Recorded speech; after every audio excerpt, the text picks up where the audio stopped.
I'd like to take you back to the time when Saint John Bosco was a young teenager trying to find his way in life. We tend to focus on the time when saints were older and sure of their mission, but in doing so, we cut out many important lessons that we could teach to the insecure youth of today. In this episode, we'll learn that even at a young age, he was a role model of perseverance, to the point of raising money for his education through winning prizes and even taking up blacksmithing. The Miracles and Prophecies of Saint John Bosco, a project of America Needs Fatima. I'm your host, Matthew Miller. Subscribe for new episodes every Monday, Wednesday, and Friday. In those days, a grave demeanor was considered to be a requisite for ecclesiastics. Such reserve produced fear and not love in our young John Bosco. He felt hurt and frequently said to himself and to others, "If I were a priest, I would act differently. I would look for boys and gather them around me. I would want them to know that I care for them and desire their friendship. I would speak kindly to them, give them good advice, and dedicate myself entirely to their spiritual welfare.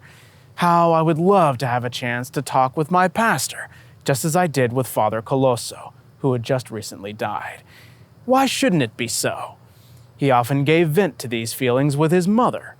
Margaret knew her son's heart well and appreciated such sentiments. "What can you do?" she would say. "They're learned men. Their mind is full of important matters, and it's hard for them to come down to the level of a boy like you.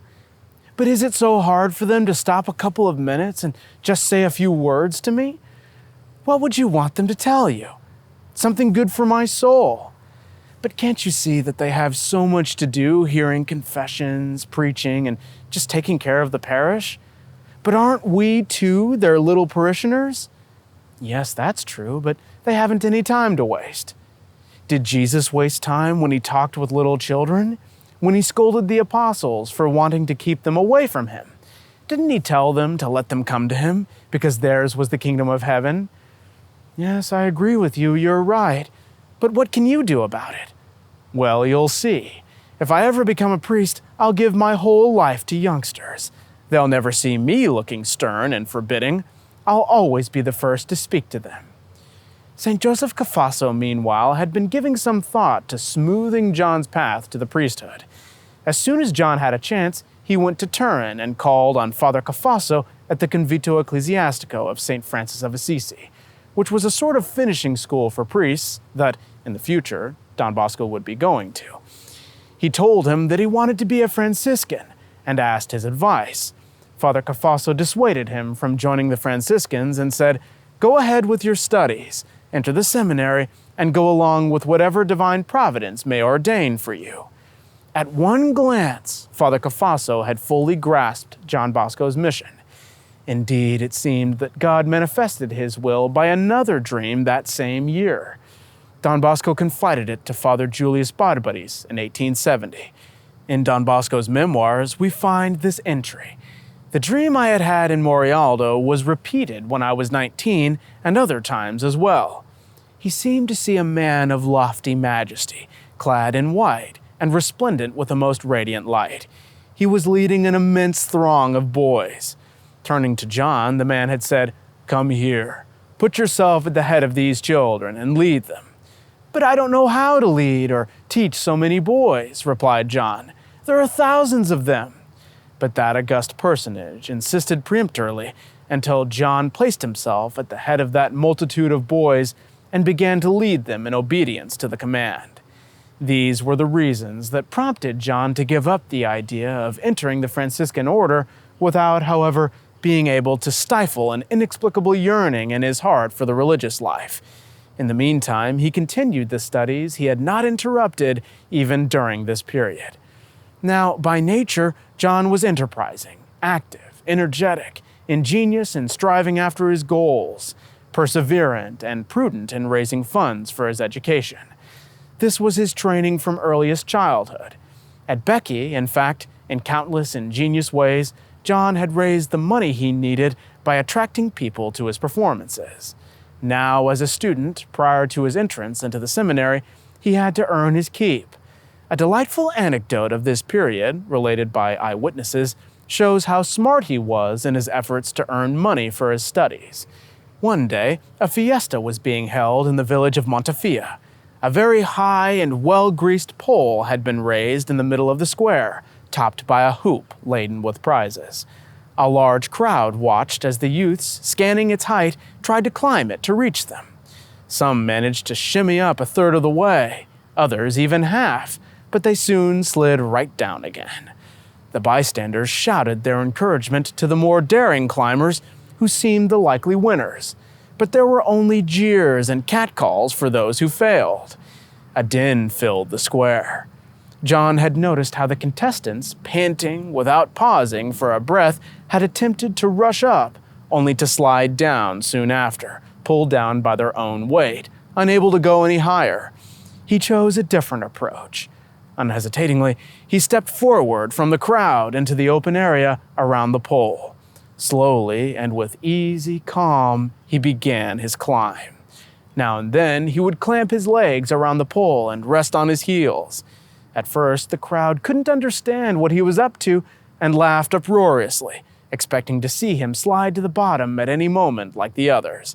But as he climbed nearer and nearer the top, a hushed silence settled on the crowd. When he reached it, the tapered pole began to sway perilously. A frenzied applause now hailed the young conqueror. Stretching out his hand, John grasped the first bag that contained 20 lire, then a sausage and a handkerchief, and stuffed them inside his shirt. Leaving some smaller prizes behind that the game might continue, he rapidly slid down the pole, melted into the applauding crowd, and disappeared. This wasn't the only time that John succeeded in winning such prizes. Needy student that he was, they were to stand him in good stead. Among other skills, John also learned the blacksmith's trade. He worked at it when he saw that it was no longer worthwhile to attend his classes.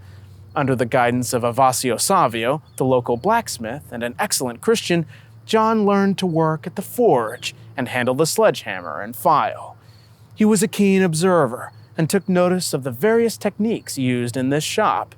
He was also to acquire other skills years later in other shops. To this practical experience, he kept adding a sound theoretical knowledge of every new trade by intelligent and frequent questions. Many will want to know more about this Avasio Savio, who had such a great influence upon John's destiny. Savio was a good blacksmith, a most honest man, and an excellent Catholic. He remained always a very good friend of Don Bosco. One day in 1862, Savio met Don Bosco in Turin.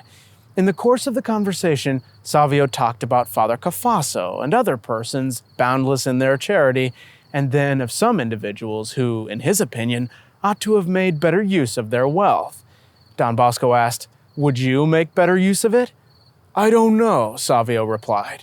"This is the reason why I don't want to be rich. Do you know what my biggest worry is?" "Surely it must be to live and die in the grace of God." "No, I'm not worried about death. I take care, though, to be prepared for it when it comes. My biggest worry is this. I'm a blacksmith, and I'm very much troubled when after finishing a job, I have to decide on the price I must charge. As I enter the charge in my book, I ask myself, will the good Lord write down the same amount? If I charge more, won't that be a charge against me? To play it safe, I always charge 20% less than the ordinary rate." His friendship with Don Bosco prompted Savio to help him zealously as much as he could. He also visited him often at the oratory. Just to give one example, when the magazine Lecture Cattolice against Waldensian heresies first came out, they would hardly have been sold in Castelnuovo if their circulation had been handled only through regular channels. This simple, hard-working Savio, despite his limited means and poor education, not only subscribed to them, but took it upon himself to make them known in other villages, heedless of distance, inconvenience, and oftentimes expense on his part. It is indeed true that God, in order to promote His glory, always chooses as His best instruments the poor in spirit, the simple and honest in heart. If you'd like to hear about how Don Bosco had the strength of Samson, just click on the link above me here. God bless you, and Our Lady keep you.